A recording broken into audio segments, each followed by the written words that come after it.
Hello বন্ধুগণ, কেমন আছেন সবাই? Welcome back to my Pinky and Suman blog. আবারও একটি নতুন ব্লগ নিয়ে আপনাদের সামনে উপস্থিত হলাম। আজ আমি রান্না করব সিম্পলভাবে খিচুড়ি।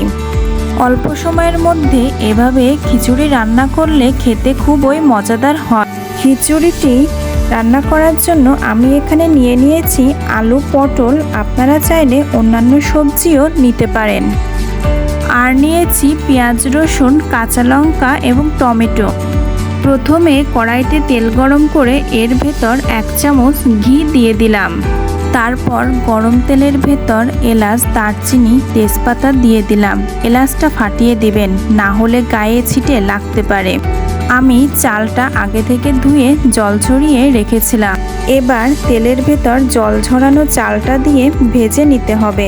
আমি এখানে একটা বাটিতে ধনে গুঁড়ো, জিরে গুঁড়ো, শুকনো লঙ্কার গুঁড়ো গরম জলের ভেতর মিশিয়ে রেখেছিলাম। এরপর জল ঝরানো চালটা তেলের ভিতর দিয়ে মশলাটা মিশিয়ে একসাথে কষিয়ে নিতে হবে।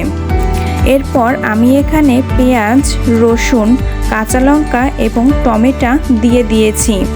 এখন পরিমাণ মতো লবণ এবং হলুদ দিয়ে চালটা ভালোভাবে কষিয়ে নিতে হবে। আমি এখানে খিচুড়িটা বানানোর জন্য নিয়েছি মুগের ডাল। মুগের ডালটা আমি আগে থেকে সেদ্ধ করে নিয়েছি। আপনারা চাইলে চালের ভেতর দিয়ে একসাথে সেদ্ধ করে নিতে পারেন।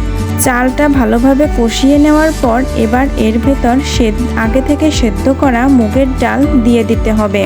মুগের ডালটা দেওয়ার পর কিছুক্ষণ নাড়াচাড়া করার পর পরিমাণ মতো জল দিয়ে দিতে হবে। আমি আগে থেকেই আলু এবং পটল ভেজে রেখেছিলাম। আপনারা চাইলে ভেজে নাও রাখতে পারেন।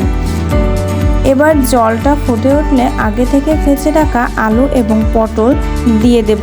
এবার চাল আর সবজিটা সেদ্ধ হয়ে গেলে বিরিয়ানির মশলাটা দিয়ে দেব এবং 1 চামচ ঘি দিয়ে দেব। আমি খিচুড়ির ভেতর নারকেল, কাজু বাদাম, কিশমিশ অ্যাড করেছি। এতে খিচুড়িটা খেতে আরও ভালো হবে। এবার খিচুড়িটা কিছুক্ষণ দমে রাখতে হবে। কিছুক্ষণ দমে রাখার পর রেডি হয়ে যাবে আমার মুগ ডালের খিচুড়ি। ভিডিওটি ভালো লেগে থাকলে অবশ্যই লাইক, কমেন্ট, শেয়ার এবং সাবস্ক্রাইব করতে ভুলবেন না।